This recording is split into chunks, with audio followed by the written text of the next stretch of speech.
This video is going to be about temperament, and this is meant to be an introductory video for an undergraduate class where people are probably learning about temperament for the first time, or maybe they might have had it in an introductory psychology class, but they don't know much about it. This is one of the things I specialized in grad school and in some of my research, and so I could tell you so much more about this. I actually have to actively suppress the urge to go into more detail, so I have to keep it simple. If you are looking for more in-depth material, there is stuff out there, but this is going to be, you know, pretty basic introductory stuff. All right, so first of all, we have to talk about what temperament is. A lot of times when I try to describe temperament to students, they're like, that sounds kind of like personality, and it's kind of like the early substrate that will eventually contribute to your personality. Temperament refers to biologically based core features of individual differences. Now, eventually, a lot of people will say temperament plus life experience is going to lead to your personality. So your personality is shaped by your temperament, but temperament is earlier, it's more inborn. It can be shaped by early experiences, but in many ways you're kind of born with certain temperamental characteristics. And so this can include things like style of approach. Are you an approach or an avoidance type of person? Responses to environments, fairly stable responses, like are you easily upset? Are you kind of calm? Do you show fear? Are you fearless? There are just certain characteristics that we have from early on. If you still have the ability to talk to the person who raised you or people who raised you, you can ask them, like, hey, what was I like as a baby? How would you describe me as a baby? And in many situations, they will describe characteristics that you still exhibit. Like if they say, oh my gosh, you were so friendly. You were always reaching out for people. You were just the smiliest, happiest baby. And then a lot of times they'll describe somebody like that. And they're like, oh, that's kind of how people describe me. I'm kind of that extroverted type of person. Or in my case, if you ask my mom, what was I like as a baby? Oh my gosh, you cried all the time. You were always upset. And now I'm kind of a depressive, neurotic adult. So there you go. Just lots of characteristics that we carry over. These are stable characteristics that we show from very early on in life. We believe that temperamental traits have a strong genetic component, and then the parts of our personality that are shaped by experience, that are learned, those are, these additional components. So personality is more complex than temperament. And temperament, it can be shaped by early experiences, particularly more extreme early experiences. So it's not like it's completely unaffected, but usually for most people, fairly stable and present early on. All right. How do we measure temperament? This one's kind of tricky. We have not come to a definite consensus yet. As at the time of this recording, you can still go out and look for research articles on temperament, and you will see different definitions, different theories applied to how we should describe and measure temperament. Okay, so let's go back and give a little bit of history.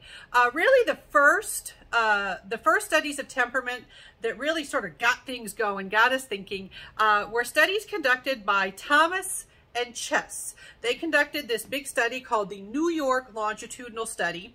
They measured 9 temperamental characteristics in the infants in their original study, and they came up with 3 categories of temperament. So these are categories. This is a categorical approach. They kind of label you and say you are this type of person. All right. So what categories did they come up with? Well, the first one was easy, the easy baby or easy temperament. This was used to describe babies who were well-regulated, calm, not easily upset. They didn't exhibit a lot of problems. They didn't have a lot of sleeping and eating problems. These are kind of like your chill babies. I always like to think of it, they call them easy because they're easy to take care of. All right, those are your easy babies. in the original sample, there were a good number of babies who were classified as easy babies, but we also had other categories. Difficult babies. Doesn't that seem judgmental? Difficult. You are a difficult baby. Stop being difficult, little baby. How do difficult babies act? All right. They are more easily upset. They are not well regulated. They are fussy. They have more sleeping and eating problems. You know, these are your more difficult to take care of babies, is perhaps how you could describe them. Also, there were smaller numbers who were in the difficult category. Notice I'm not giving you exact numbers. For my classes, you don't have to memorize the exact numbers. All right, we have this third category. And easy and difficult is almost like they seem like they're opposites of each other. This third category kind of stands on its own, and that is slow to warm up. Slow to warm up infants, you really get their defining feature when you witness how they react to new people, new situations. They are slow to warm up. What does that mean? They don't like the new situation, the new person. They seem fearful. You might even say they're looking difficult. They seem fearful. They seem hesitant. They seem avoidant. All right. But with time, they can ease up or warm up. And then eventually they can start to seem more comfortable, even acting easier, if you want to use that terminology. And so with slow to warm up kids, they need time to adjust. They don't just jump into the new situations. They need time to adjust. They need time to trust that you're a safe person. They're in a safe situation. Even for things like a new toy. You know, they might look at the toy. I don't know if I like that toy. I don't know if I can trust that. And then they kind of check it out. They might touch it. They might try to play with it. They're like, oh, this is okay. Now I'm good with it. All right. So that's your slow to warm up categorization. There's a problem with this original categorical approach that Thomas and Chess gave us. One problem is that there was a chunk of original participants that didn't fit into any of the three categories. The second most common category was actually unclassified. Well, that's a problem. If a huge chunk of children can't be put into one of these categories, how useful can these categories be? We do find that the categories can be useful for communication. If say a pediatrician is communicating with the school counselor or something, you know, a situation like that, if they say this child has a difficult temperament and you know what that means, it's a good communication tool. Like, oh, I know what you, in a very quick manner, you've told me some important things about this child. You say, okay, this child has a slow to warm up temperament. They say, oh, I'm going to have to take some extra time to let them warm up to me before I can really start working with them. All right, so the categories, they can be used for communication, but they are problematic for research. Another big issue with them is that you can change categories. You are not necessarily going to be put into the same category from one observation to the next, and some people show a mixture. And so there are various reasons that we've kind of moved away from the categorical approach, even though historically this was very influential when they came up with this study and they said, hey, we can categorize and describe temperament. Since then, there have been lots of other researchers who, instead of using a categorical approach, they have used a continuous approach where they focus on a particular characteristic of temperament and they talk about how much of it you exhibit. So like, are you high, medium, or low on some particular characteristic? All right, so rather than categories, we talk about amount of a particular characteristic. One issue is people have focused on different characteristics as the temperamental characteristic of interest in various studies. Some big names in temperament other than Thomas and Chess are Rothbart and Bates, also Fox, Kagan. There are others, but basically there are lots of people studying temperament, and we haven't gotten to a point where we say, okay, we definitely know exactly which components we need to focus on and exactly how the best way is to measure them. Some people use parent report surveys or teacher report surveys to get an indication of temperament. Some people use observational methods where trained research team members, they watch an infant or toddler's behavior and they label their behavior or rate their behavior in some way. We're still figuring out how to do it.